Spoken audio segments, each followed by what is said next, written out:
네, 안녕하세요. 막을 수 없는 국민의 수다 막국수 시작합니다.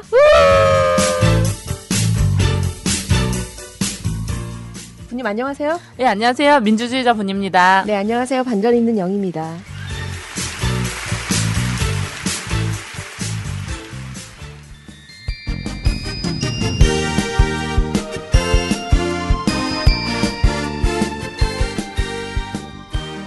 예, 라디오 반민특위에서 광고 말씀 드릴게요. 12월 19일, 제가 생일이 3월 19일이잖아요. 19라는 숫자를 되게 좋아해요. 저도요. 저 로또 찍을 때 19번 꼭 찍어요. 저도, 한 번도 당첨된 적 없어요. 맞아요. 저도 3월 19일. 예. 집중 촛불 1주년. 언제나 우리 1주년 이런 거 되게 중요하게 생각하잖아요. 근데 요즘 안녕들 못하신 분들 때문에 굉장히 많이 오실 것 같은데 이날이 목요일이에요. 예, 토요일로 헷갈리지 마시고요. 그래서 집중 촛불 1주년 기념대회를 하니까 많이 참석해 주시면 좋을 것 같아요. 12월 19일 오후 7시 서울시청 광장입니다. 예, 이날은 프로그램 굉장히 많네요. 함세웅 신부님의 특별 강연도 있고 노래를 찾는 사람들의 특별 공연도 있고 시민분들의 뭐 합창도 있고 물론 이제 뭐 안에 재미있는 내용이나 의미 있는 내용들이 굉장히 많이 있겠죠. 예, 제목은 관권 부정선거 1년 민주주의 회복 국민대회입니다. 예, 뭔가 합시다. 좀 괜찮네요. 네. 예. 뭐 후원하실 분들은 뭐 국정원 시국회의 사이트 들어가시면 뭐 계좌번호도 있고요. 네. 그날 많이 와주시는 게 더 큰 후원이 아닐까 이렇게 맞아요. 생각이 드네요. 예. 거기 종북 시스터즈라고 출연하거든요. 아 그러세요? 네. 종북 시스터즈? 좀 촌스럽네. 벨로스라고. 제가 오늘 저 벨로스. 네, 벨로스 종북. 시스터즈. 네, 하니까 많이 박수 부탁드리고요. 영님이 나오신대요. 그래서 많이 박수 쳐주세요. 네. 근데 19일 날이 1주년 기념 대회잖아요. 근데 저희가 매주 토요일 날 촛불 집회를 했었어요. 맞아요. 그래서 아쉽다. 이거 이어 나가야 된다. 그래서 시국회의에서 지금 이제 정확히 논의된 건 아니고 그 이제 안녕하십니까의 주인공들과 이제 대학생들이 우리 토요일 날 매주 나가겠다 이래서 토요일 날도 아마 촛불이 잡힐 계획이 있다고 하네요. 네. 네, 그래서 주중에 참여하지 못하시는 지방에 계신 분들이라든가 이런 분들은 주말에도 집회가 있을 예정이라고 합니다. 네.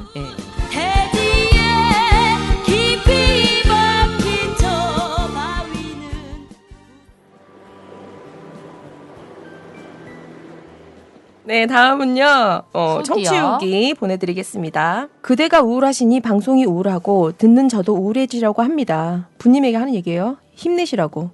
날도 춥고 그런데 힘내세요. 파이팅. 그나저나 진 씨는 목소리도 아름다우신데 날로 삐를 받아서 좋다. 그리고 선님 힘내세요. 심심한 조의를 깊이 드립니다. 이런 얘기 해주셨고요. 네, 그리고 수많은 팟빵 중에서 가장 유쾌한 방송, 마음이 따뜻해지는 방송. 모두들 수고 많으세요. 기회 되면 커피숍에서 소주 만땅 하고 싶네요. 늘 건투를 빕니다. 이건 뭐죠?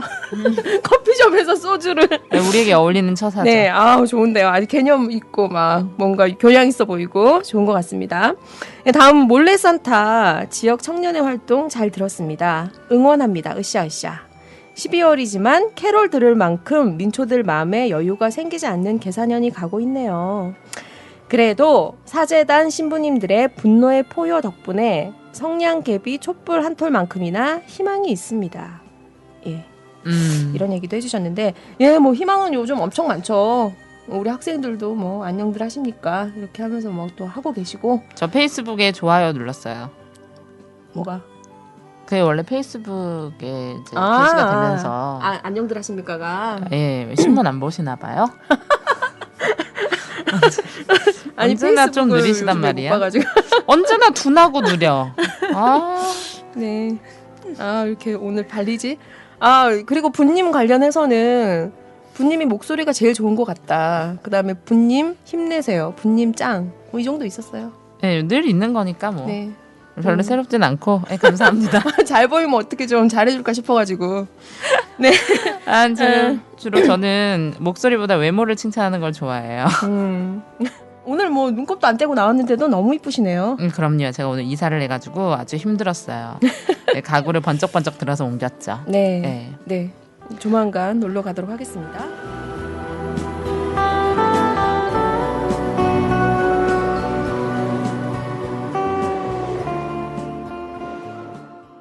막국수 출연하시는 분은요. 김은진 교수님이십니다. 이분은 원광대 법학 전문대학 교수님. 이시고요. 그다음에 로스쿨 아니에요? 로스쿨? 법학 그렇지. 전문 로스쿨? 아, 나 혼자 영어 되는 거 아니야? 로스쿨. 벨로스에 이어서? 네, 역시 대학 나온 여자 다르군요. 네, 그럼요. 네, 그리고 농업에 관한 이 전문적인 이런 강연들을 많이 하고 다니시는 이런 우리 식량 문제에 대해서 관심이 많으신 교수님이십니다. 네, 김은진 교수님 모시고 이야기 나눠보도록 하겠습니다. 네, 반갑습니다. 네, 안녕하세요. 네. 교수님 반갑습니다. 제가 라디오 반민특위 하면서 진짜 교수님들 많이 만났잖아요. 저 대학 다닐 땐 교수님들이랑 안 친했거든요. 근데 라반특 하면서 이제 교수님들이 많이 나오시니까 이제 정말 많이 뵀죠. 근데 여자 교수님은 처음이에요. 맞아, 처음이야. 예. 아, 이건 성차별적인 발언인가요? 그런가? 교수님께서 직접 좀 설명해 주시면 어떨까? 자기소개하기. 자기소개하기. 우선 저는 사실은 교수라는 직함이 어색할 정도로 아직까지 익숙하지 않고요. 원래 이제 농업 관련 단체에서 한 25년 동안 활동을 했었고 이제 그 중간에 운 좋게 로스쿨 교수가 됐어요. 그러니까 뭐냐면 이게 원래 로스쿨을 준비하던 당시에 2007년도에 그 로스쿨을 하려면 로스쿨 안에, 그러니까 법대 안에 여성 교수가, 법학 교수가 10%가 있어야 되는데 대한민국의 법대가 별로 여자 교수가 없다가 갑작스럽게 여자 법학 박사를 찾아가지고 교수를 뽑아야 되는 상황이 되면서 운 좋게 뭐 한 여자 법학 박사가 한 100 몇십 명이 한꺼번에 교수가 될 때 덩달아 교수가 됐기 때문에 네, 그러시군요. 그래서 이제 로스쿨 교수가 됐고요. 네. 실제로 이제 농업 관련 법을 주로 공부를 하고 있고요. 특히 이제 뭐 종자와 관련된 거, 그다음에 생명공학, 뭐 과학기술과 관련된 뭐 이런 쪽 법을 주로 가르치고 그다음에 공부하고 있어요. 그러시군요. 뭔가 되게 거리감이 느껴지네요. 저와는 다른 삶을 사신 것 같고. 네. 그 25년 활동하셨던 단체가 네, 저 한국농어촌사회연구소요. 예. 이 단체가 또 간단히 뭐 설명해 주신다면 이 단체. 원래 이 한국농어촌사회연구소는 그러니까 60년대 뭐 선배님들, 그러니까 농업과 관련된 동아리 활동을 하셨던 선배님들이 뜻을 모아서 연구소를 만들었고요. 그래서 이제 농업과 관련된 활동, 농민운동 뭐 이런 것들을 이론적으로 지지하고 그다음에 지원하고 하는 이런 활동을 좀 해보자라고 해서 만들어진 단체이고요. 그리고 이제 본격적으로 이제 80년대부터 해서 이제 본격적으로 이제 활동을 연구소라는 이름으로 활동을 이제 하기 시작해서 지금 한 30주년 정도 된 것 같아요. 저는 교수님이 강연을 굉장히 많이 하시잖아요. 주부들 네. 상대로도 하시고 학생들 상대로도 하시고 그런데 되게 좋은 강연이 많아요. 뭐 예를 들면 유전자 변형 식물에 대한 강연이라든가 올바른 먹거리에 대한 강연이라든가 슬로우 푸드에 대한 강연이라든가 근데 그런 분야만 가지고 방송을 하더라도 제가 볼 때는 한 50부작, 100부작을 할 수 있을 정도예요. 근데 우리가 생각보다 식량 문제에 관심이 많이 없는 거예요. 그래서 제가 지식 채널이라는 EBS 코너를 되게 좋아하는데 거기에 이제 짧게 그런 얘기가 나오면 진짜 막 눈앞이 캄캄할 정도예요. 우리나라 식량 사정이. 그래서 오늘은 이제 그런 얘기를 교수님한테 좀 살짝 듣고 다음에 기회가 되면 라디오 반민특위 본방송에서 뭐 우리나라의 식량 수탈의 역사를 한번 깊이 있게 다뤄보는 게 좋을 것 같아요. 그렇습니다. 교수님 어떠세요? 농업과 관련된 관심을 가져주시는 것만도 고맙고요. 사실은 너무 관심이 없기 때문에 제가 처음 이 공부를 시작할 때는 아무도 대한민국에서 농업과 관련된 법을 하는 사람이 없으니까 조금만 해도 내가 칠 수 있겠다라는 기대가 있었는데 정말로 20년 이상을 이 농업과 관련된 법만 공부를 했는데 농업이 중요하지 않으니까 농업 관련된 법에도 관심이 없는 거예요, 사람들이. 아이고. 네. 그래서 지금도 농업과 관련된 법을 하겠다는 사람들도 별로 없고 그다음에 농업과 관련된 문제를 한번 같이 고민하려고 한 사람 후세대라고 해야 되나요? 후세대들도 별로 없고 그래서 참 이 고령화돼 가고 있는 농촌만 고령화돼 가는 게 아니라 이런 농촌 문제를 고민하는 사람들조차도 고령화돼 가는 게 너무 지금 현실이기 때문에 저는 뭐 농업과 관련된 문제를 같이 얘기할 수 있는 자리가 있으면 언제든지 좋습니다. 섭외 성공했네요. 축하해. 네. 근데 농업 문제는 굉장히 심각한 문제들이 너무너무 많잖아요. 뭐 예를 들면은 이제 일단 농업 자금률이 굉장히 우리나라 식량 자금률이 떨어지는 문제들도 있고 네. 뭐 예를 들면 종자 문제, 로얄티 문제들도 굉장히 크고 다 환경 호르몬이나 아니면 뭐 GMO 이런 문제도 굉장히 큰데 어떤 문제가 그래 오늘 막국수는 이제 짧으니까 가장 큰 문제라고 생각하세요, 선생님? 일단 제일 큰 문제는 이거를 거래 대상으로 삼는다라는 거예요. 그러니까 먹을거리라는 것 자체는 생존 인권의 문제인데 생존권 인권의 문제인데 이거를 거래 대상, 그러니까 돈벌이의 대상으로 생각을 하고 그거를 다루기 때문에 가장 큰 문제가 되죠. 그래서 대표적인 게 이제 뭐 지금 뭐 FTA는 뭐 여러 가지 얘기 나오는데 WTO, 뭐 FTA, 뭐 TPP 뭐 얘기 나오는 이런 것들이 전부 다가 사실은 거래의 대상, 돈벌이의 대상으로만 생각하는 이게 가장 큰 문제라고 생각해요. 그렇죠. 그러니까 우리 아이들이 이렇게 소위 말하는 돈 많은 나라에서 살면서도 중국산 찐쌀을 먹을 수밖에 없고 이런 거죠, 뭐. 돈벌이의 대상, 인권의 대상. 아, 인권 문제.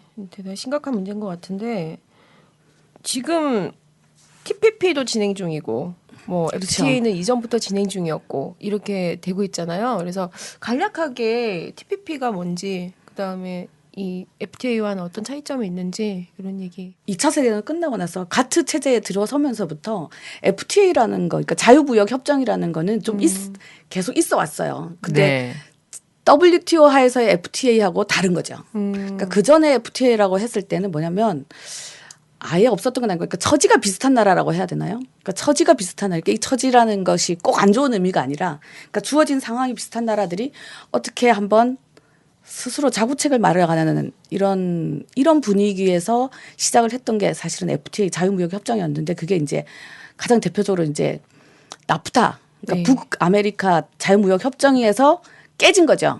그러니까 뭐냐면 처지가 비슷한 나라끼리 있어 올 줄 알았는데 그래서 스스로가 한번 이렇게 이런 세계 경제의 흐름이 아니라 그 아주 지역적이라거나 아니면 몇 개의 나라들이 뭉쳐가지고 우리끼리 한번 해보자라는 지역적인 이런 측면이 있었던 것이 완전히 사라진 게 나프타 때문이죠. 그러니까 왜냐하면 그게 캐나다, 미국부터 해가지고 뭐 멕시코 이렇게 쭉 내려가면서 네. 처지가 전혀 다른 나라들이 협정을 하나의 맺다 자유무역 보니까. 협정에 묶이니까 거기에서 이제 벌써 이제 차이가 나는 그러니까 차이가 나면서 무역에서 당연히 불평등이 생겨나고 그러면서 이제 이게 지금의 WTO 이후의 FTA도 가장 심각한 문제가 되는 건데 근데 그렇기 때문에 FTA 자체도 사실은 양자간 지금 현재 알려진 건 대부분 다 양자간 협정처럼 알려져 있는 게 사실인데요.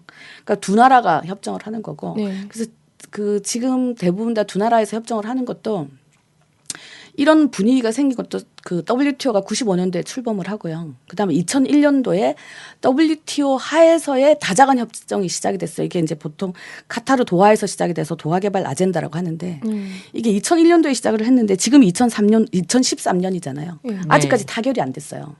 거기 안에 있는 굉장히 많은 주제들이 있는데 협상 현안들이 있는데 그것들이 타결이 안 된 상태로 지금까지도 지속이 되거든요.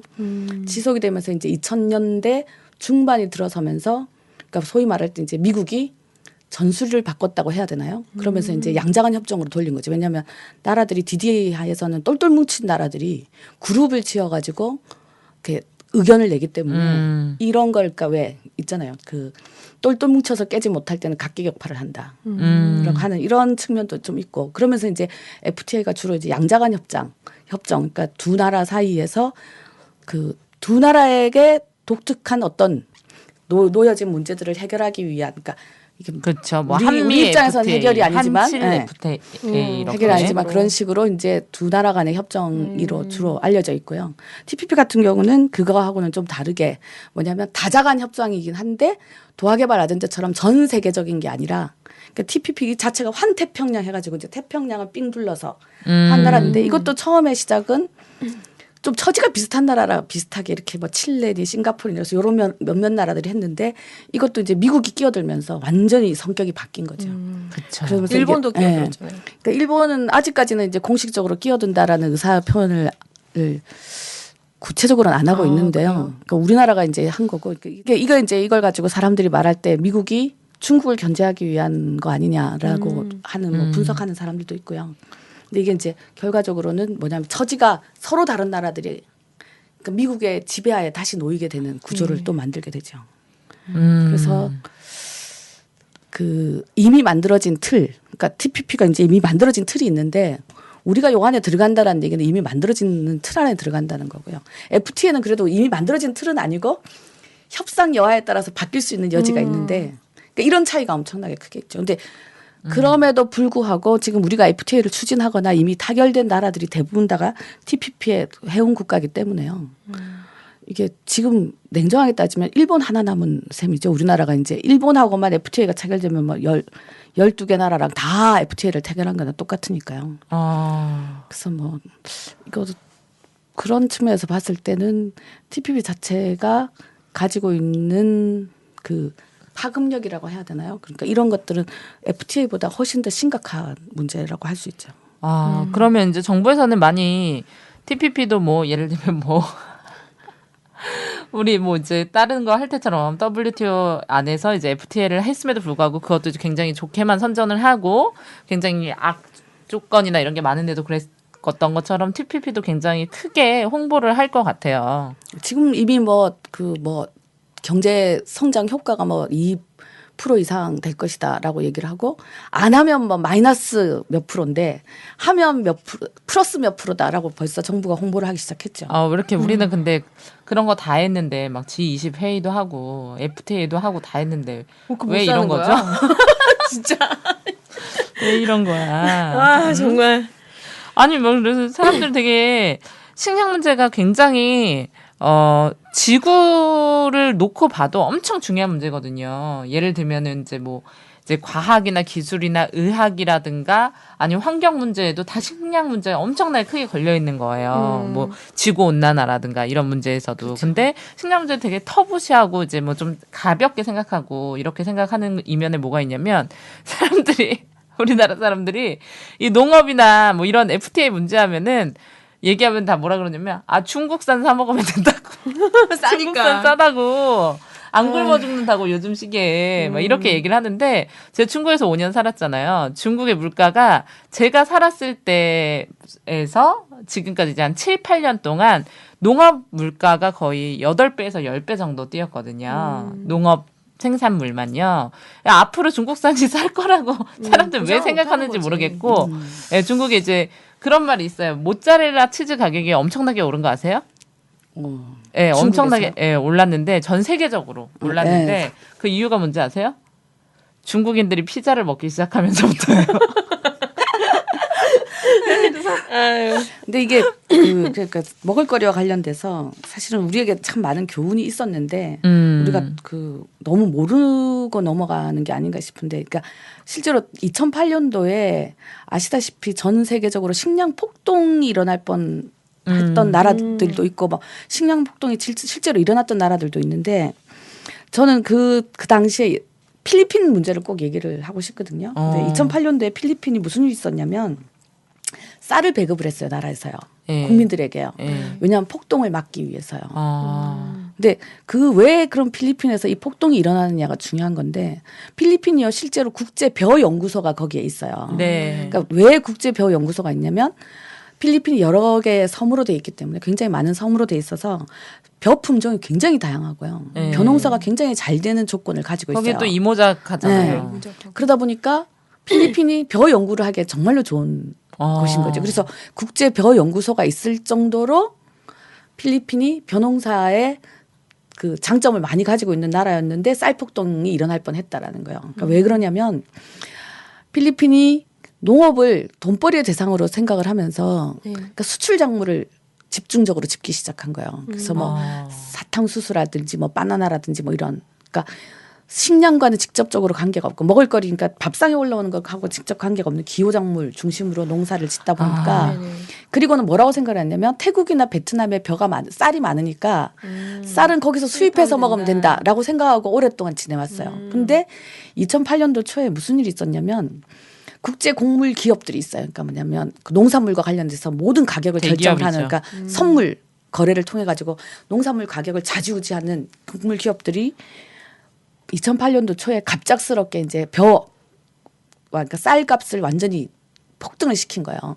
그러니까 이제 태국하고 베트남이 곡물 기업이에서 쌀값이 저렇게 올라갈 때는 올해 무슨 일이 일어날지도 모른다라는 불안감을 느낀 거죠. 네. 그러니까 그 불안감 때문에 태국하고 베트남이 쌀 수출 금지 조치를 내렸어요. 그러니까 당장 그 쌀 수출 금지 조치를 내리니까 그 타격이 첫 번째로 이제 그 쌀을 수입해서 먹던 필리핀으로 간 거예요. 그렇구나. 그래서 필리핀이 쌀 폭동을 막기 위해서 배급을 했거든요. 쌀 배급을. 그러니까 그 말은 결국은 뭐냐면 중국산을 먹으면 되지. 값싼 걸 언제든지 수입해서 먹으면 되지라고 해가지고는 절대 문제가 해결이 안 된다는 거예요. 그러니까 그래서 우리가 보통 이걸 얘기를 하는 이제 식량 주권 얘기를 하고 우리가 그 주권 개념에다가 주권이라는 게 이제 뭐냐면 국민이 뭔가 주인이 되는 거잖아요. 맞아요. 그러니까 국민이 주인이 된다라는 거는 국민이 뭔가를 선택을 한다는 얘기고 식량 주권 얘기를 할 때도 마찬가지로 이제 식량과 관련된 문제를 국민들이 스스로 선택할 수 있는 이런 기회가 주어져야 되는데 실제로 이제 국민들이 스스로 선택할 기회가 없다라는 거죠. 그럼요. 선진국 중에서 예, 실제로 식량 자급률이 우리나라만큼 낮은 나라는 없거든요. 네. 뭐 예를 들어서 그러다가 잘못해서 뭐 중국에 태풍이라도 와가지고 거기서 쌀 묶어버리면 그렇죠. 완전 우리나라도 똑같은 그러니까 우리나라 처지가 되는 이제 거잖아요. 과거에 배추 파동 났을 때 배추가 한 포기에 15,000원까지 올랐을 때 그때 중국 애들이 뭐 배추 싸게 팔지 않았잖아요. 그렇죠. 예. 갑자기 가격을 올려서 굉장히 오랫동안 걸리고 뭐 그때 이명박 대통령의 유명한 말이 있었죠. 양배추 김치 담가 먹으면 된다고. 양배추가 얼마나 비쌌는데. 그런 개소리 막 했었죠. 네. 사실 식량은 에너지보다 더 큰 무기거든요. 그렇죠. 예, 국가적인 문제에서 그렇죠. 보면. 그래서 그 뭐 예전에 누군가요? 뭐 카네기인가요? 그러니까 그런 말을 했다 그러더라고요. 그러니까 국가를 장악을 하고 싶으면 석유를 장악하고 인민을 그러니까 여기서 인민이 아마 영어로 people이었던 것 같은데 인민을 장악하고 싶으면 식량을 장악하라라고 얘기를 했고 실제로 미국이 오랫동안 그래서 석유를 장악을 했고요. 석유 장악이 끝나고 나서 성공적으로 거의 이제 지금 성공적으로 끝나가잖아요. 왜냐하면 미국은 여전히 석유 보유량을 그대로 유지하면서 그 중동으로부터 계속 중동에게 그 석유와 관련된 압력을 계속 넣고 그다음에 끊임없이 전쟁 일으키고 이제 하는데 드디어 이제 90년대 들어서면서부터는 그게 이제 식량으로 서서히 이전을 하고 있죠. 그래서 이제 식량과 관련된 모든 문제도 미국이 이제 전 세계를 장악하려고 하는 의도가 그대로 드러나는 게 아니냐라고 얘기를 하고요. 근데 그 드러나는 거에 가장 핵심적인 것들 중에 하나가 이제 아까 말씀하신 유전자 조작과 관련된 게 종자 문제이고요. 왜냐하면 종자가 없으면 농사를 지을 수가 없는 거니까요. 전 그게 너무 웃겼어요. 어떻게 씨앗에 로열티를 매길 수가 있지? 그런 생각은 도대체 누가 있을까? 물론 어느 정도는 그런 게 있어야 된다고 보지만 어떻게 씨앗은 정말 땅에서 나는 거였고 자연이 준 그럴 수 선물인데 있죠. 종자가 되게 중요한 거잖아요. 그만큼. 근데 이게 그 미국은요 이미 150년 전에 종자가 앞으로 미래의 그 씨앗 그러니까 이 씨앗 자체가 미래의 중요한 무기가 될 거라고 생각을 해서 그 종자 협회를 이미 만들어서 그 협회에서 이미 그 전 세계 다양한 종자들을 모아서 새로운 종자를 만들어내는 기업들을 육성을 했죠. 그러다가 이제 씨앗과 관련된 부분들이 이제 수집이 되고 그걸 통해서 새로운 종자들을 만들 수 있게 되고 하면서 1980년대가 돼서 드디어 여기다가 특허를 주기 시작한 거죠. 그러니까 실제로 이 식물, 그러니까 씨앗을 비롯한 이 식물에다가 최초로 특허를 준 게 1985년도에 미국이거든요. 정말 웃긴 애들이야. 근데 우리나라도 우리나라의 품종들이 굉장히 많잖아요. 그리고 우리나라 기후에 알맞고 굉장히 품질도 높고 이런 씨앗들이나 종자들이 굉장히 많았는데 제가 알기로 한 2번 정도 대량으로 외자로 팔아 넘긴 걸로 아는데 첫 번째가 이제 일제 식민지 때 그다음에 두 번째 IMF 때 많이 팔았던 것 같은데 맞나요? 네, IMF 때 이제 대표적으로 이제 우리나라의 종자 회사들 중에서 업계 종자 업계로 따져가지고 1등, 2등, 3등 뭐 다 미국 기업으로 넘어갔죠. 근데 이렇게 되면 종자를 팔아 넘겼어. 이런 개종자 같은 나라를 만나. 종자가 안 좋으니까 종자를 팔아 넘기는 거지. 근데 뭐 이거 새로운 종자를 개발하는 사람들도 그러니까 모든 사람들이 다 그런 건 아닌데요. 개발하는 과학자들도 연구원들. 자신들에게 이 대가가 주어지는 기업에다가 그냥 잘 줘요. 그러니까 뭐냐면 우리나라 기업은 대가가 충분하지 않다고 생각하면 일본 기업이나 미국 기업에다가 로얄티를 팔기도 하고요. 로얄티 받고 팔기도 하고. 근데 요즘에 종자 막 권리 자체. 유전자 조작 이렇게 해가지고 되게 문제가 많잖아요. 네. 근데 어쨌든 이렇게 되면 유전자 조작을 하면 많이 대량 생산을 할 수 있으니까 그렇게 할 테고. 근데 실제로는 대량 생산은 안 되고요. 근데 그러니까 왜 그런 거를? 이게 아주 교묘하게 식량 문제를 해결할 것처럼 얘기를 하는데 실제로 이게 대량 생산, 그러니까 생산량을 늘려가지고 하는 게 아니라 그 농민들이 생산을 하는 데 있어서의 편리함을 주죠. 그러니까 우리 보통 얘기를 할 때 이제 비용 대비 수익이라는 관점에서 봤을 때 생산비를 낮추는 효과는 있어요. 그러니까 뭐냐면은 초창기에는 농약이나 뭐 화학 비료를 사용량을 어느 정도 줄일 수 있다 뭐 이런 홍보도 했었고 실제로 그런 경향성도 좀 있었고요. 근데 그게 5년 6년 지나기 시작하면서 다시 이제 전세가 역전이 돼서 다시 생산비가 다시 올라가고 있기는 한데 그럼에도 불구하고 이제 뭐냐면 노동이 덜 들어간다는 측면이 있어요. 그러니까 노동이 덜 들어가는 측면에 대한 장점이 있는 거죠. 특히 미국처럼 땅덩어리가 넓고 경작 규모가 큰 나라의 농민들은 자기 노동이 들어가는 게 굉장히 그러니까 힘드니까. 그래서 이게 2010년인가요? 그러니까 미국이 유전자 조작 종자를 심기 시작하고 15년 만에 유전자 조작 종자 뭐 9-15년이라고 미국 농무성에서 그 나온 보고서가 있는데 그 보고서에 보면 농민들에게 GMO 종자를 유전자 조작 종자를 심어서 장점이 있다면 무엇입니까? 그랬더니 농민들 대답 중에 상당 부분이 뭐였냐면 농사를 짓는데 투여하는 시간이 조금 줄어들어서 그 시간에 다른 알바를 해서 돈을 벌었다. 이런 답변들이 있어요. 똑같구만. 농민의 현실은 똑같아. 거기나 우리나.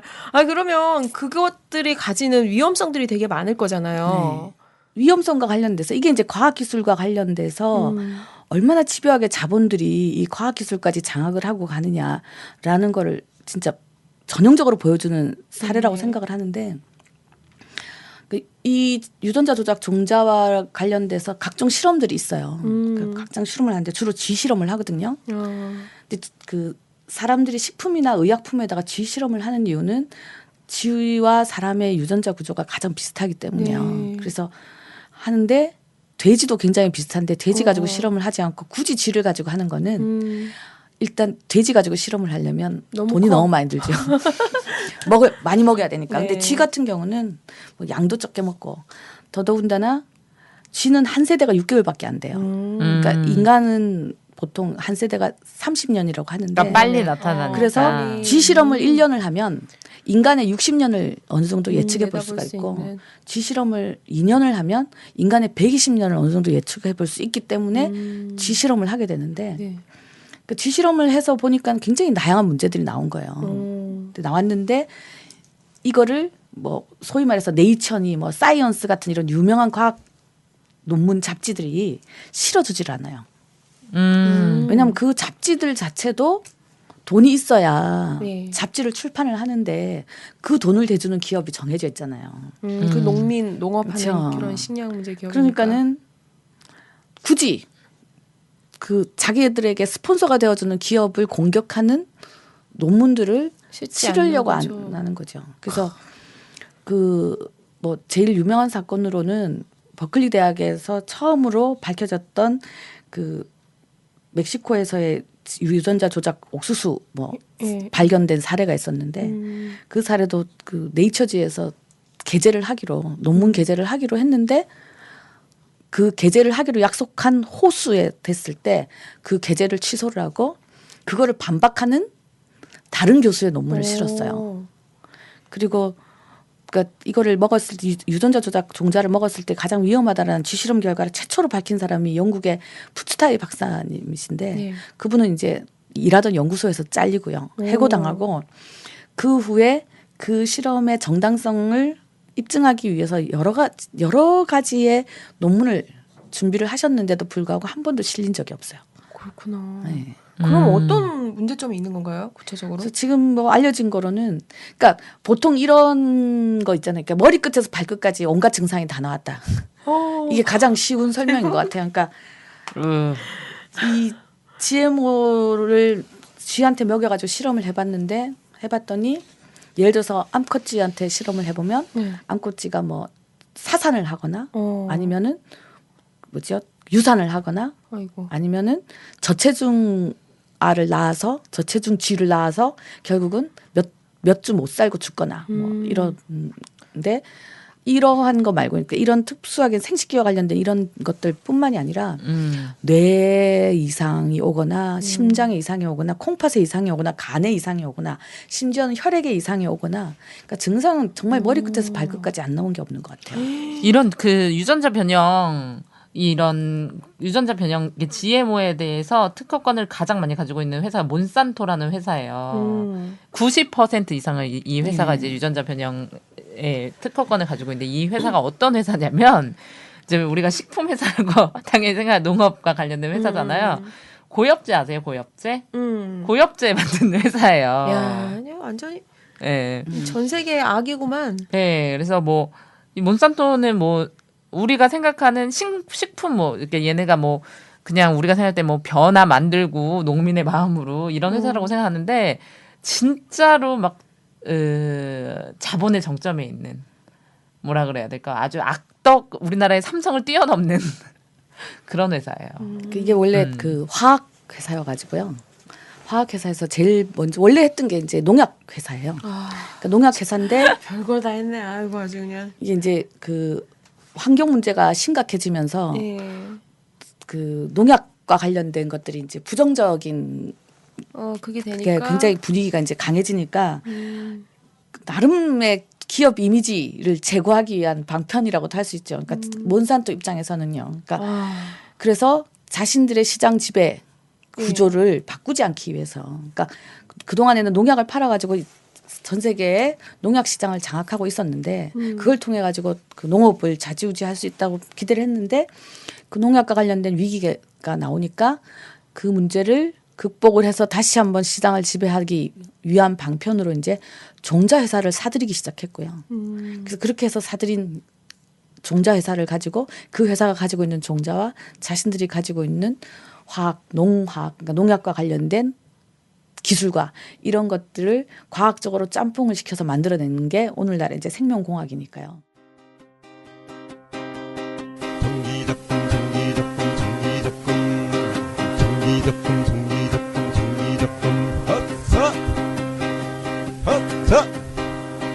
이 아버지 뭐하시노 댓글 달고 계십니다.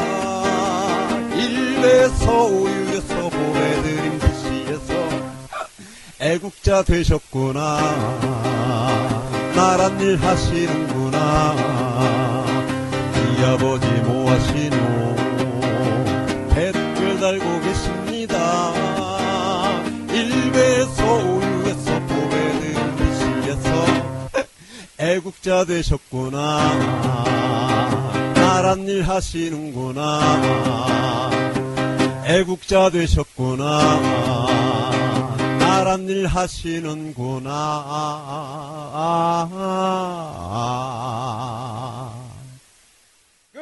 보면은 그 GMO를 굉장히 많이 받아들인 대표적인 나라가 인도랑 멕시코잖아요. 인도랑 이제 멕시코가 주로 이제 GMO 그 기업에게 받아서 유전자 변형 식물들을 굉장히 많이 심었거든요. 농촌에서.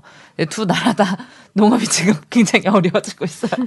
멕시코는 그 정도까지는 아니었고요. 초창기에는 굉장히 좀 이렇게 처음부터 막 너무 좋다 뭐 이렇게까지는 아니고, 그러니까 이게 나라들마다 특성이 있어요. 그러니까 뭐가 있냐면 나라들마다 심는 작물이 조금씩 다 달라요. 예. 왜 그러냐면 자기네 나라에서 원산지라고 생각하는 작물들은 피해요. 그러니까 멕시코 같은 경우는 절대 옥수수는 유전자 조작 옥수수 안 심으려고 애를 쓰고요. 인도는 면화를 집중으로 심어요. 그러니까 왜냐하면 인도 면화가 제일 중요하니까. 그리고 이제 뭐 중국 같은 나라도 콩은 유전자 조작 콩 안 심고, 왜냐하면 콩 원산지니까 대신에 유전자 조작 면화를 심고. 남미로 내려가면 남미도 거의 이제 옥수수는 되도록 안 심으려고 하고 다른 작물을 심으려고 하는데, 이게 이제 2000년대 들어서면서 남미에서부터 바뀌기 시작한 거죠. 이제 옥수수도 기꺼이 심겠다. 뭐 그래서 옥수수 원산지이기 때문에 안 심겠다고 했던 나라들이 전부 다 GMO 그러니까 유전자 조작 옥수수를 심기 시작하고 뭐 이런 것들이 있고요. 근데 이제 전 세계적으로 봤을 때는 유럽이 가장 완강하게 안 하고 있는 나라 중에, 그러니까 안 하려고 노력하는 나라들이 많은 지역이고. 나중에 이런 거 막 돼. 수입되면은 어떻게 학생들 막 그런 데 또 들어가는 거 아니에요? 우리나라 지금 이미 수입 현재 많이 이 수입 됐는데요. 엄청나게 하고 있어요. 저희 유전자 변형 음식을 안 먹고 살 수 없어요 지금. 그렇지. 아무리 조심해도. 콩부터 시작해서 뭐 거의 뭐 강남에 사시는 아주 뭐라 그럴까 상위 1%의 주부님들이 선택할 수 있는 거죠. 유전자 변형을 안 먹겠다는 제가 거는. 얘기 듣기로는 딴 건다 선생님도 몰라도 드시죠? 드실 수밖에 그렇죠. 없죠. 밖에서 밥을 네. 먹을 사 수밖에 먹으면 없는 상황인 당연히 거지. 있고요. 딴 근데 건 몰라도 계란이랑 콩은 제발 그거라도 그렇게 먹어라 이렇게 얘기를 하더라고요. 아니 근데 그럴 수가 없는 게 두부 드시잖아요. 그치. 찌개에 두부 다 들어가잖아요. 들어가네. 그냥 우리 엄마가 내 찌개에 넣어주는 두부도 유전자 변형이라고 생각하시면 돼요. 만약에 그렇게 생각을 하면 또 사람들이 또 사실이 그렇지 않다고 또 막 이제 막 하니까 이렇게 설명하는 게 더 정확할 것 같아요. 그러니까 뭐냐면 지금 유전자 조작 원료를 쓰게 되면 표시를 네. 하게 돼 있어요. 표시를 하는데 식용유하고 간장하고요. 네. 그다음에 각종 당류 있잖아요. 이렇게 올리고당 같은 이런 당류, 네. 과당 이런 거 그다음에 술, 네. 그다음에 식품 첨가물은 표시 대상이 아니에요. 그냥 근데 이제 그 가장 대표적인 게 식용유 중에서도 사람들이 콩 옥수수 식용유만 생각하는데 지금 캐나다로부터 거의 수입해가지고 하고 있는 카놀라유 같은 경우도 다 유전자 조작이라고 생각을 해야 되거든요. 나 진짜 근데 건강해질 이게 줄 카놀라유가 알고. 뭐 한동안 그 트랜스 지방이 문제가 되면서 유행이 됐어요. 그러니까 트랜스 지방의 위험이 좀 낮다 이래가지고 카놀라유가 유행을 하면서 캐나다에서 엄청나게 수입했는데 이것도 거의 다가 GMO라고 생각을 해야 되는데 그러니까 두부 같은 경우는 유전자 조작이 아니다. 라고 말하기에는 애매하지만 그렇다고 해서 이건 무조건 유전자 조작이다라고 말하기에는 참 애매한 게 일단 3% 안에 그러니까 그 안에 들어간 콩 중에 3%가 넘지 않으면 표시를 안 해도 돼요. 네. 그러니까 유전자 조작이라고 표시 안 해도 되니까 만약에 1% 그러니까 두부를 만드는 콩에 1% 정도 유전자 조작 콩이 있었다라고 한다면 그건 이제 유전자 조작 표시를 안 하는데 대신에 이게 표시 대상이기 때문에 기업들도 그 정도로 바보는 아니다라는 거죠. 그래서 이제 2.89%. 그러니까는 예를 들어서 이렇게 하는 거니까 중국산 콩을 수입을 해서 이걸로는 두부를 만들고요. 미국산 콩을 수입해서 이걸로는 식용유나 간장을 만드는 거죠.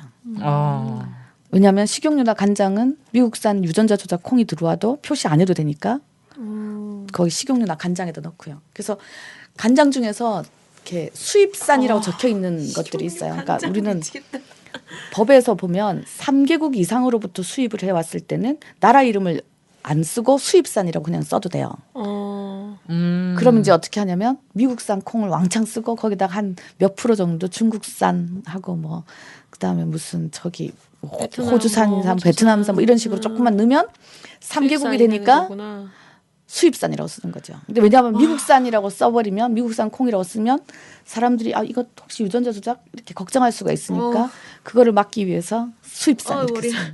그러니까 기업들이 바보가 아니다라는 거예요. 기업들은 돈벌이를 위해서는 우리 머리 꼭대기 위에 있어요. 자신들이 할 수 있는 방법을 다 쓰는 거죠. 근데 두부나 된장이나 고추장이나 뭐 두유나 이런 것들은 이제 표시 대상이니까 거기다가는 노골적으로 넣지는 않는다라는 거예요. 왜냐하면 노골적으로 넣어버리면 표시를 해야 되니까 국민들이 싫어할 거 아니에요.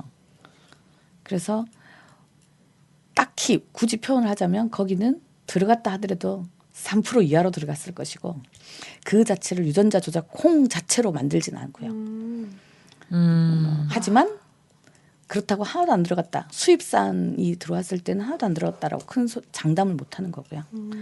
국어 교과서에도 이제 요즘에 이제 식량 문제들이 몇 개 나오는데 이제 먹어서 죽는다라는 수필이 있어요. 중학교 교과서에. 근데 주로 시험 범위에서도 많이 빼고 좀 지루한 수필인데 여기에 이제 그런 얘기들이 많이 나오거든요.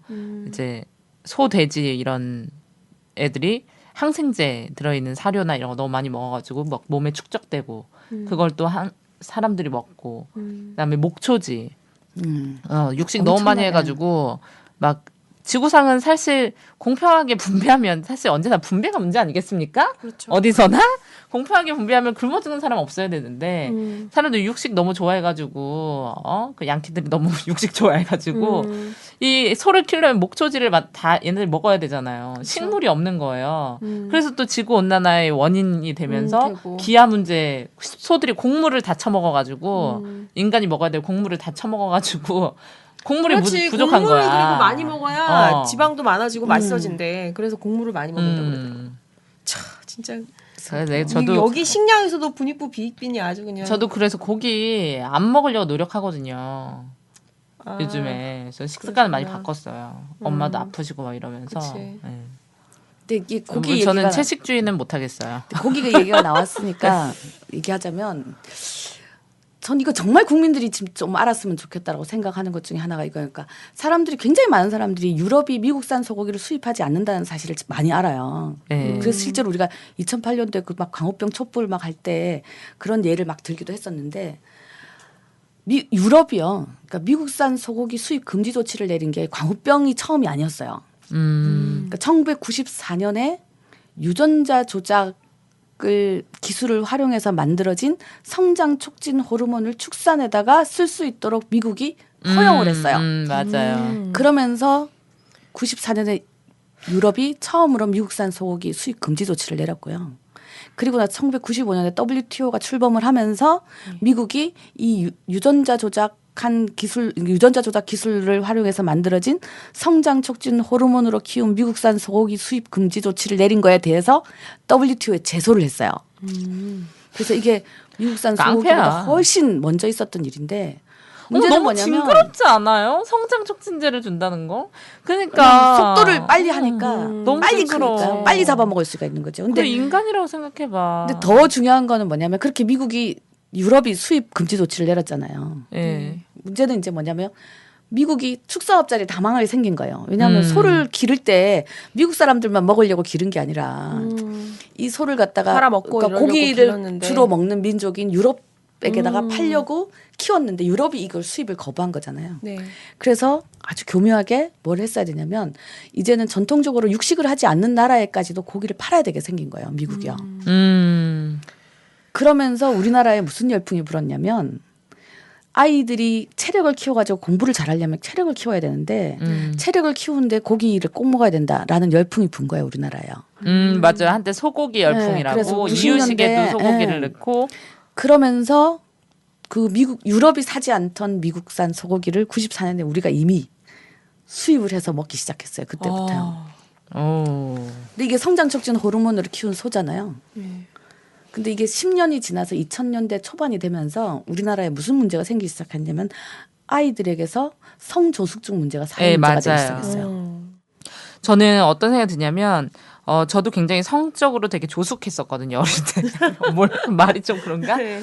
저희 집 원래 체형 자체가 되게 조숙한 체형이에요. 체형 자체가 제가 키도 170이고 우리 집은 원래 체형이 그런 체형인 거고 뭐 어머니도 그러시고 이제 워낙 그런 체형인데 요즘에 이제 목욕탕을 가보면 저는 키도 컸거든요. 전 전교에서 항상 거의 첫 번째, 두 번째로 컸어요. 좀 웃자랐기 때문에. 그래서 이제 조숙했던 건데 네. 제 친구들은 솔직히 그렇게 조숙하지 않았었거든요. 다 작고. 네, 작고 뭐 이랬는데 요즘에는 갔는데 초등학생들이 이제 저학년 애들이 몸매가 벌써 가슴이 나올 몸매가 아닌데 가슴이 나와 있는 경우가 굉장히 많아요. 예. 그러니까 이게 우리도 이제 여자들이니까 자기 2차 성징 겪을 때 보면 뭐 예를 들면 허리가 들어가면서 뭐 피부에 뭐 여드름이 나거나 뭐 이제 뭐 하얘지거나 이런 같은 증상들이 있거든요. 근데 몸은 유치원생 몸인데 가슴만 볼록 나와 있다거나 이런 일도 많고 생리 있잖아요. 생리를 엄청 빨리 해요, 요즘 애들이. 초등학교 2, 3학년 때 생리를 진짜? 해요. 예, 9살. 예. 나 진짜 충격적이다. 진짜. 근데 이거를 이제 어머니들이 생각하기에는 이게 서구화되었다라고 생각하신 경우들도 많이 있어요. 많이 있거든요. 근데 좀 굉장히 빠른 경우고요. 우리나라보다 더 이제 심각한 문제는 당연히 미국의 회사니까 미국 사람들도 인원이 많으니까 미국한테도 아까 그 회사가 엄청 미국 자국민한테도 이런 걸 되게 많이 팔아요. 어마어마하게 팔거든요. 미국은 지금 평균 수명이 줄고 있어요. 의학이 굉장히 발달된 나라가 미국이잖아요. 근데 이게 의료 민영화 때문이기도 하지만 굉장히 큰 문제가 이제 식량 문제거든요. 이 식사 문제예요. 이 성장 촉진이라는 게 키를 키우는 게 아니라 모든 속도를 빨리 하는 건데 그래서 이게 어디서 나타나냐면 그러니까 너무 징그러워. 우리가 보통 얘기를 할 때 인간의 생체 주기로 보면 40대부터 노화를 한다고 얘기를 해요. 그러니까 그래서 40대부터 노화를 더 더디게 하는 상품들이 굉장히 많잖아요. 네. 그중에 가장 대표적인 것 중에 하나가 뭐냐면 여성들의 주름 개선, 콜라겐, 피부 콜라겐. 탄력 유지와 관련된 화장품들이에요. 보톡스. 이 화장품들이 몇 년 전까지만 해도 40대 여배우들이 광고를 했거든요. 예. 근데 요즘 지금 30대 누가 하냐면 여배우들이 30대가 해요. 그러니까 뭐 그 30대들이 뭐 내 피부 나이 뭐 이러면서 텔레비전에서 20대 광고하잖아요. 같다면서. 맞아. 근데 이게 40대에 분명히 와야 되는 노화가 지금 30대 여배우들이 노화 걱정하는 화장품 광고를 하는데도 이상하지 않은 사회가 됐다는 거예요. 아, 그 노화가 빨리 진행된다는 네. 거죠. 그러니까 그만큼 그래. 모든 속도가 빨라져가지고 그 제가 이제 외국에서 있었단 말이에요. 저 외국 이제 학교도 다녔었는데 우리나라 사람들이 이제 초등학생들이 외국 여자들 되게 부러워해요. 왜냐면 걔네는 이미 초등학교 6학년 때 엄청 글래머러스하고 되게 예뻐 아가씨처럼. 근데 고등학생 되면 진짜 아줌마 되거든. 고등학생 되면 진짜 우리나라 애엄마 같이 막 엄청 많아 그런 사람들이. 얼굴 막 피부 막 주근깨 엄청 많고 몸매 막 처지고 펑퍼짐하고 막 이런. 그러니까 금방 또 이렇게 되는 거예요. 그래, 맞아요. 예전에 서구가 된 사람들 보면 되게 늙어 보이고 그런 경우 많았던 것 같아요. 근데 이제 엄마들은 그저 쭉쭉빵빵이기만 하면 성공이라고 생각을 하니까요. 네. 근데 사실은 그래서 고기를 이렇게 먹이는 문화 자체, 우리나라의 이 문화 자체가 고기를 뭐 안 먹어서 우리가 체력이 떨어져가지고 뭐 한다. 그러니까 이게 사실 이런 얘기는 처음부터 누가 한 거냐면 유학생 출신들 교수들이 한 얘기거든요.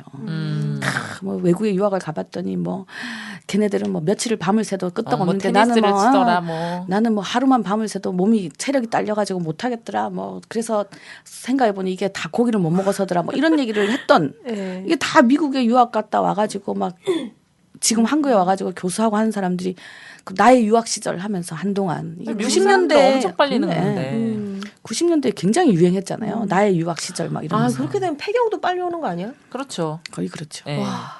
어떡해. 요즘에는 뭐 결혼 30대 늦어지는데. 말에도 폐경이 많이 와요. 예. 요즘 이제 과거에는 30대 말에 폐경 오는 경우 아주 특이한 경우였는데 요즘에는 굉장히 많아요. 30대 후반, 40대 초반 뭐 이렇게도. 그것도 그래서 시작은 유전자 조작 기술에서 시작을 했다는 거예요. 그러니까 실제로 그 유전자 조작 기술이 지금 현재는 종자의 문제에서 가장 심각하지만 이것 자체가 상품화가 됐을 처음 상품화가 되던 시절에는 이 성장 촉진 호르몬으로 키운 소고기가 제일 큰 문제였다는 거죠. 닭도 성장 촉진 호르몬 엄청 하잖아요. 그래서 우리가 이제 KFC 같은 데서 이제 닭 먹고 하는데 그래서 저는 큰 닭을 잘 안 먹어요. 왠지 뭔가 찝찝해요. 그 닭이 만약에 뭐 자라는데 60일이 걸린다. 닭으로 자라는데 그 촉진 호르몬제를 맞으면 한 반밖에 안 걸린다는 거예요. 그럼 병아리 자라는 게 눈에 보이겠어. 대나무처럼. 안 그래요? 그렇지. 너무 무서워요. 그래서 그것도 모르는 거야. 나 혼자 상상을 해봤는데 사람들이 닭 날개랑 다리를 되게 좋아하잖아요. 그러니까 그 포장해서 닭 날개랑 다리를 팔잖아. 이 새끼들이 막 다리 4개 있는 닭을 막 개발하면 어떡하지? 막 이런 생각도 했다니까. 실제로 그런 시도가 있긴 있어요. 그러니까 뭐냐면 가슴을만 키우는 닭 뭐 이런 거 있잖아요. 그런 네. 거를 하려는 시도들이 그 유전자 조작 기술과 관련돼서 있긴 있고요. 지금 우리나라에서는 공식적으로 성장 촉진 호르몬 자체를 우리나라 축산에서는 공식적으로는 안 써요. 그러니까 대신에 어디서 하나도 안 쓴다라면 거짓말인 게 사료업자나 비료업자들이 써요. 왜냐하면 우리 사료를 먹이면 쑥쑥 큰다라는 얘기 들으려고. 우리 비료를 쓰면 농작물이 쑥쑥 자란다는 얘기를 들으려고 성장 촉진 호르몬을 조금 쓰고. 근데 공개적으로 이거를 쓰는 데들이 뭐냐면 낙농업자들이에요. 젖소요. 젖소의 젖 생산량을 유지하는데 가장 좋은 방법 중에 하나가 우유도 성장 촉진 그런 거네요. 호르몬이어가지고. 그래서 그래서 우유 우유 안 먹으면- 먹이잖아요. 그래서 우리가 있잖아요. 우유 먹으면 키 큰다고요. 원래 우유가 완전 식품이 아니에요. 그리고 한국인의 몸에 굉장히 잘 안 맞아, 안 맞는 건데 이것도 한번 우유 열풍이 불었던 적이 있어요. 80년대 말에. 그렇지. 예, 그러면서 이제 우유에 대한 논문들이 쏟아져 나오고 뭐 뼈를 튼튼하게 뭐 해주고 뭐 해주고 하는데 사실 우유에 있는 칼슘이나 이런 것들은 일반 음식에서도 다 섭취를 할 수 있는 거예요. 그래서 요즘 이제 좀 똑똑한 엄마들은 그것도 우유가 한국 몸에 안 맞고 이제 여러 가지 이제 이런 유전자 변형이 있다는 걸 알기 때문에 요즘 또 우유 안 마시기 운동하시는 분들도 계시고 또 특히 이제 사골 국물, 우유 이런 게 이제 별로 좋지 않다. 계란도 사실 완전 식품이라 보기 어렵다. 뭐 이런 연구들이 계속 많이 나오는 걸로 알고 있어요. 아우, 뭐 먹고 살아야 되지? 갑자기 막 곱창. 그러지네.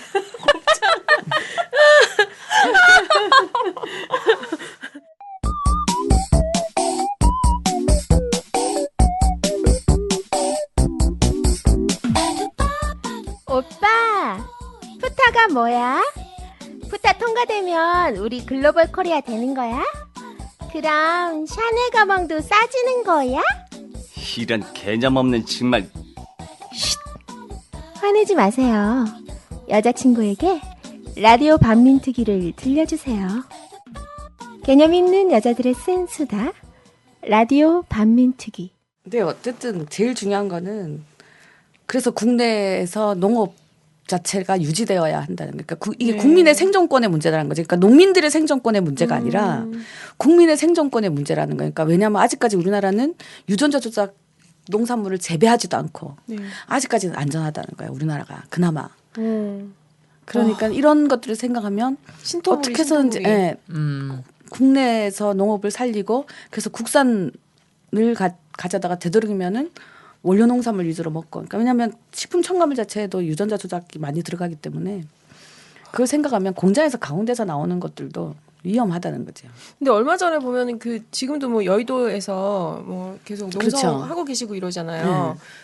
그거 보면은 뭐 수매가를 23만 원으로 해달라 올려달라 이렇게 얘기를 하는데 사실 그것도 이제 정부에서 뭐 1만 원 올릴똥말똥 네. 이렇게 하고 있는 상황인 건데 농민들의 생존권으로 문제를 자꾸 이렇게 네. 그래서 농민들이 마치 돈 더 달라고 떼쓰는 것처럼 이렇게 국가에서 자꾸 이렇게 분위기를 저는 만든다는 그거에 거예요. 대해서 그래서 이렇게 생각해요.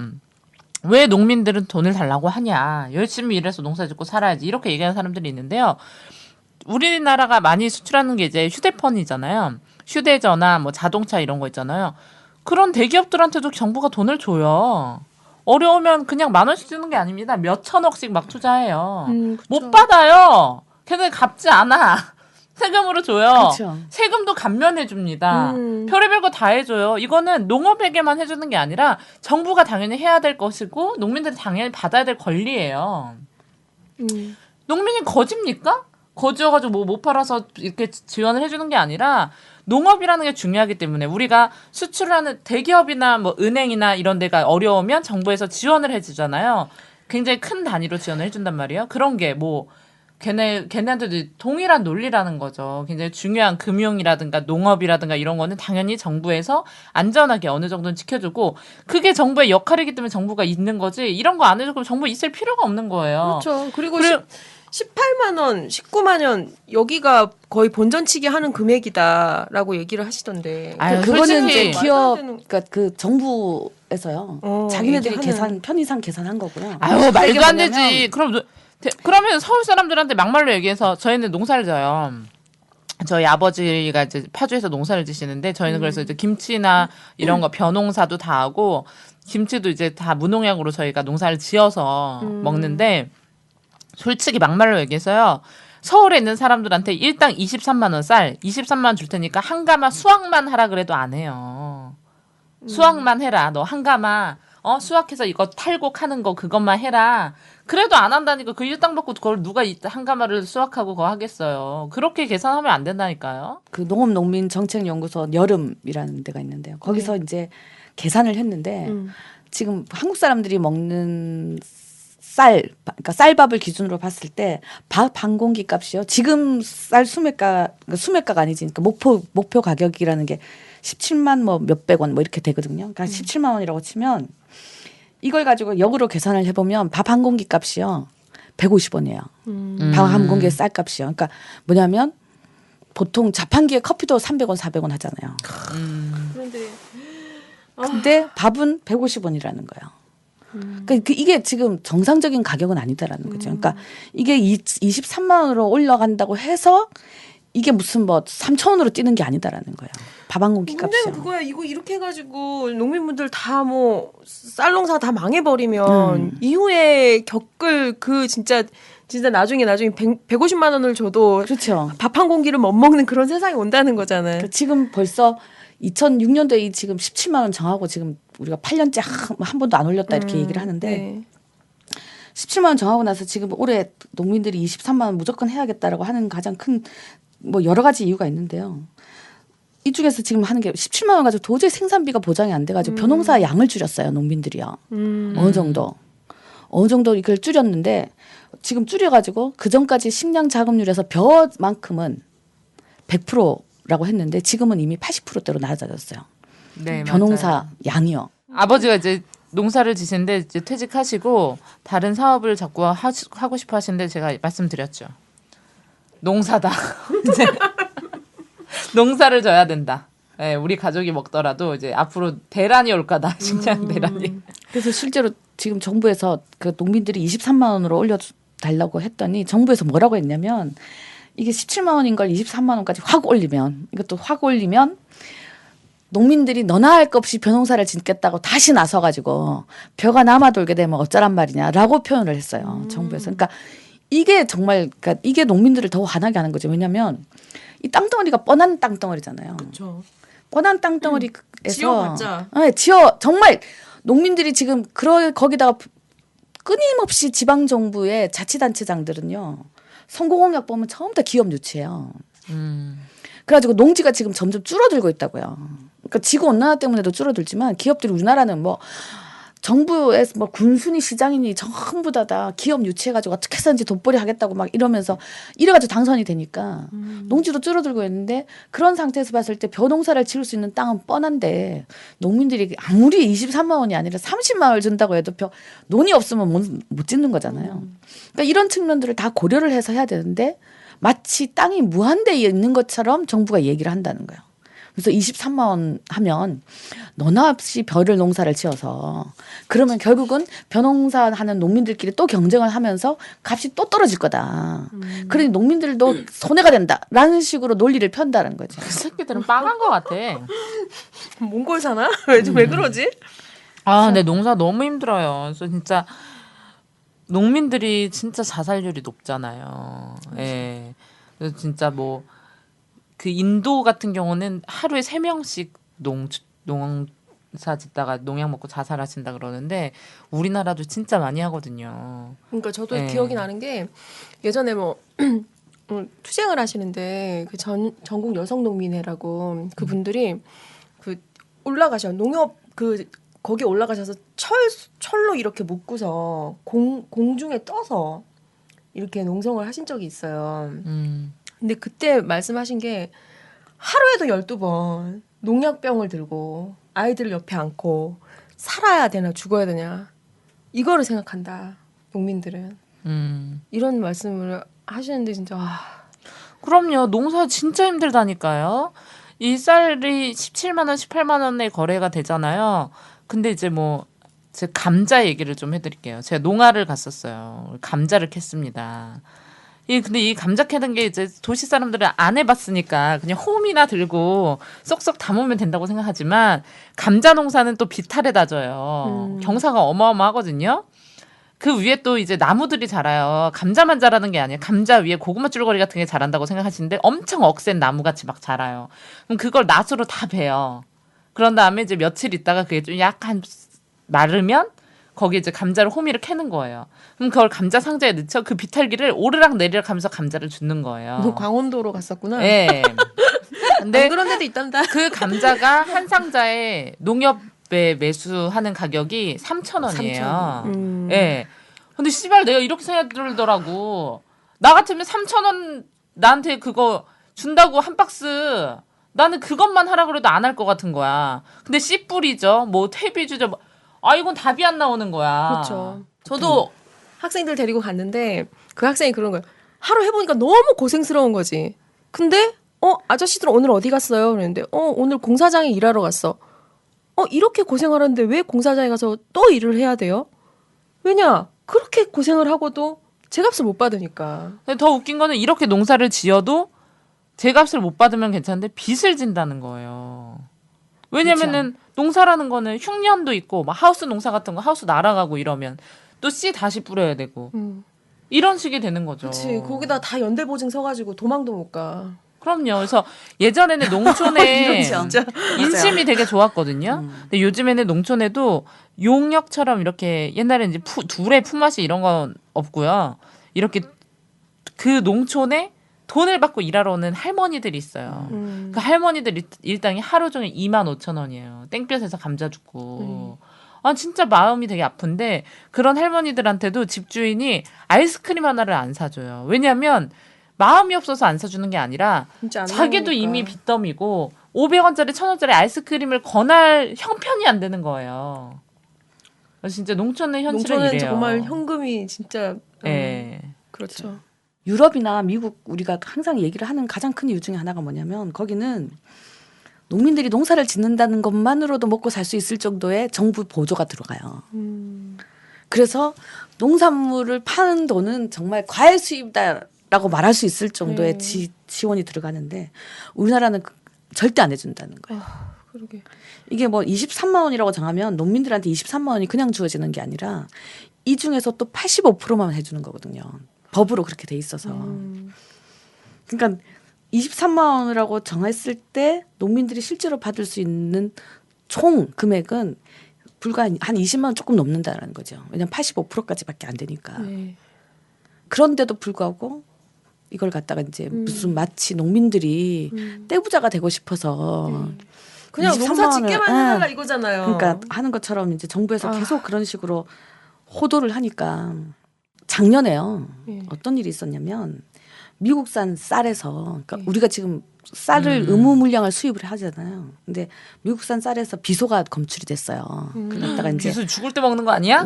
진보당 김선동 의원이 그걸 국회에서 폭로를 했는데 예. 하면서 이제 농림부에다가 그걸 따져 물은 거예요. 그러니까 도대체 어떻게 된 거냐 그래서 했는데 이제 뭐 그 비소가 뭐 몸에 해롭지 않은 비소라는 둥 이제 뭐 여러 가지 비소도 종류가 여러 가지인데 뭐 이렇게 몸에 나쁜 비소가 아니고 저거 이제 막 문제 뭐 이제 이런 논쟁이 있긴 했었는데 더 중요한 건 뭐냐면 그럼에도 불구하고 어쨌든 미국산 쌀에서 비소가 검출이 됐으니 이거를 수입하는 거를 고려를 해야 된다라고 해가지고 잠정적으로 앞으로 이 올해 네. 수입 물량에 약속한 수입 물량 중에 더 이상 추가 수입을 하지 말아라고 한 거예요. 그러니까 의무 물량을 뭐 만약에 10톤이다 했으면 네. 지금까지 그러니까 그때가 한 8월 말이었으니까 그럼 한 8톤을 수입했다면 추가 2톤을 수입하지 마라. 뭐 이런 식으로 얘기를 했는데 정부 답변이 뭐였냐면 1년치를 미리 다 수입한 거예요. 이미. 아이고야. 아우 인심도 좋아.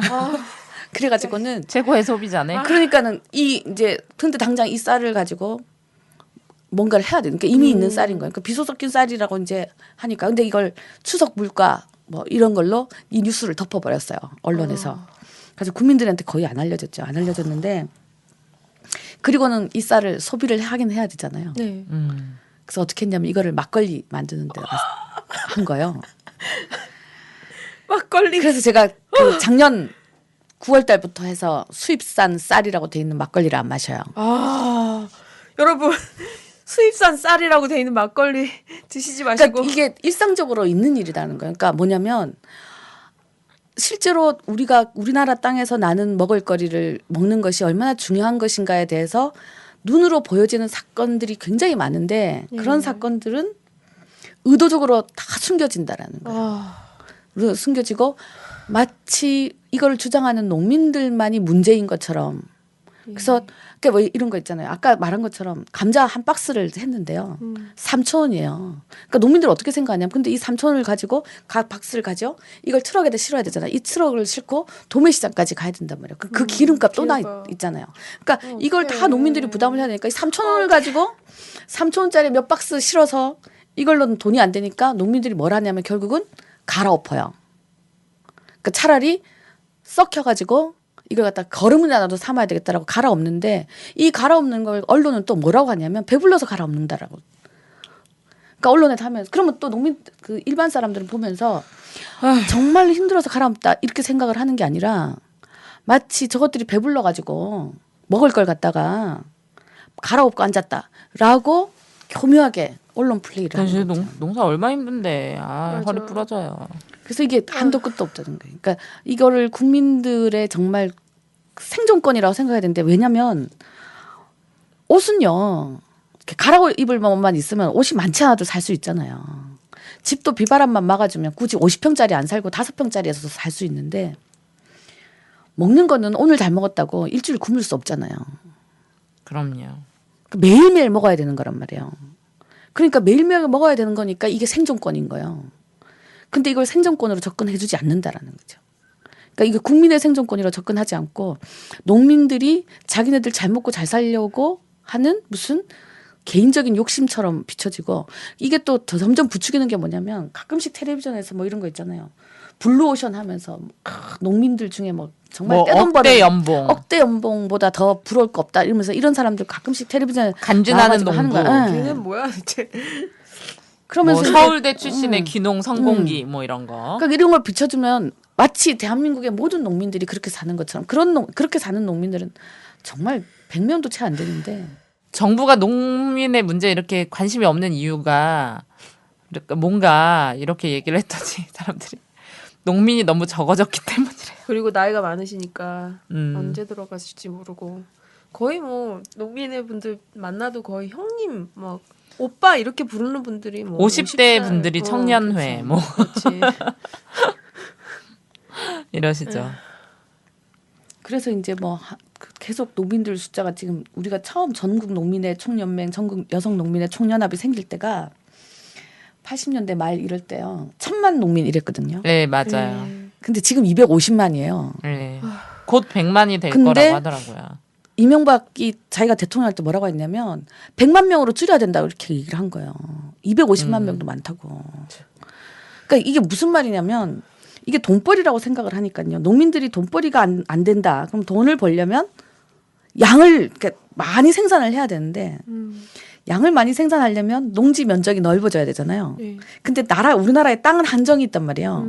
그러니까 농민들의 소득을 증대시켜주는 방법으로 어떻게 하냐면 1인당 경작 면적을 늘리기 위해서 숫자를 줄여버리는 거예요. 농민 숫자를요. 마치 그게 그러니까 굉장히 그럴듯하게 보이는 거예요.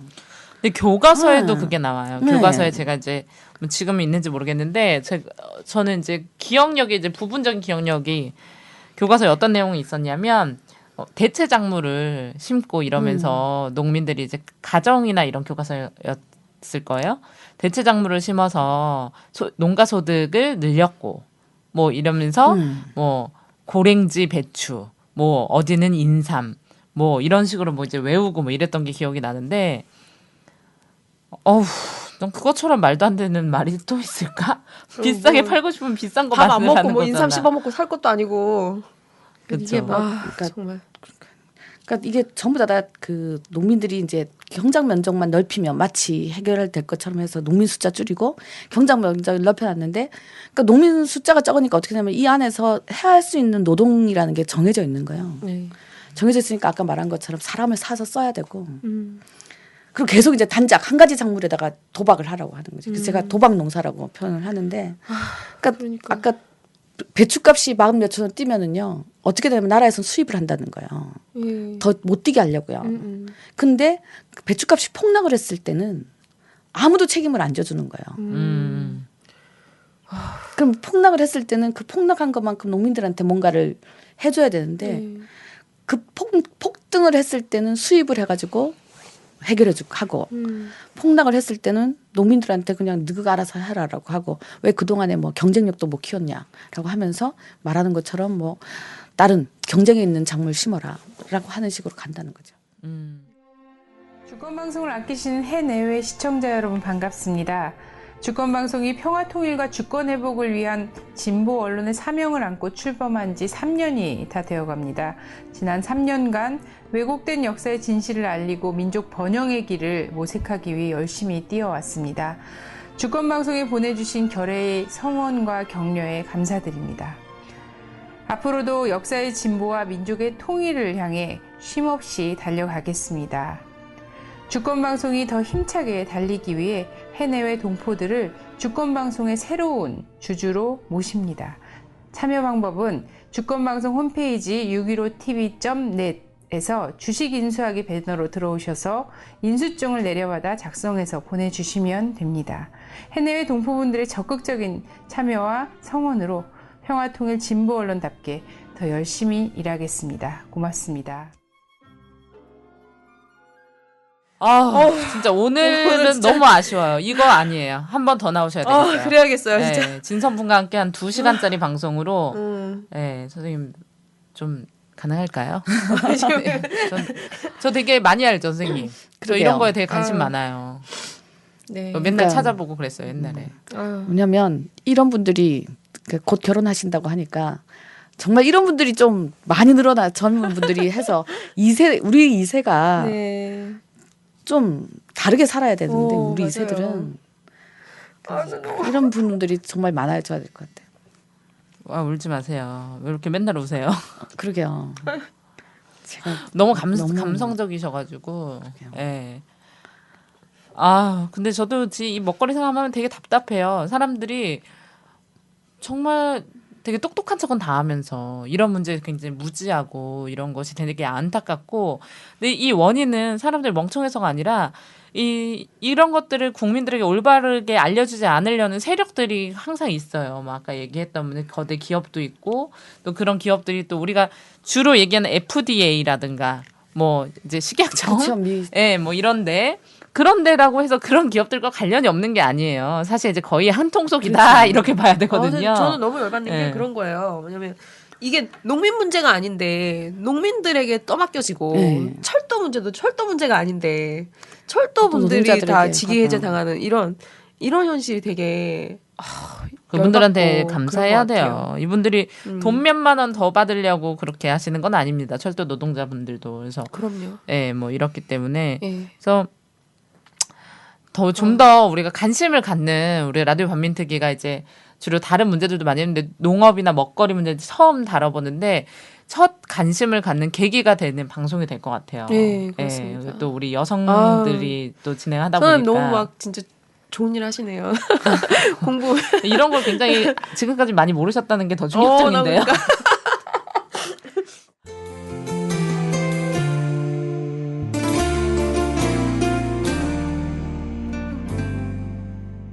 예, 너무 감사드리고요. 이후에 더 많이 오셔서 많은 얘기 나눠주셨으면 좋겠고, 끝으로 신청곡 받아서 틀어드리거든요. 그럼 이제 그래서- 오늘 뭐 했으니까 지금 국회 앞에서 농성도 하는데요. 네. 몇 년 전에 그 정광훈 의장님이 이제 돌아가셨잖아요. 네. 정광훈 의장님이 가사를 쓰신 아스팔트 농사 아. 노래 있어요. 그러니까 정말 사실 정광훈 의장님이 그러니까 지금도 사람들이 살아 계셨다면 이런 얘기 많이 하거든요. 근데 이제 아스팔트 농사 노래 좋을 것 같아요. 아, 정광 네. 의장님 이거 쓰신지 몰랐네요. 이 뭐 농사가 지금 아스팔트 농사를 해야 농사가 살아날 이런 상황입니다. 그래서 아스팔트 농사 들으면서 이 시간 마치도록 하겠습니다. 네, 감사합니다. 오늘은 네, 감사합니다. 끝나고 이제 국내산 음식을 셋이 먹는 걸로. 그럽시다. 네, 건강한 식생활 네. 첫걸음을 내딛읍시다. 네. 안녕히 계세요. 네, 안녕히 계세요.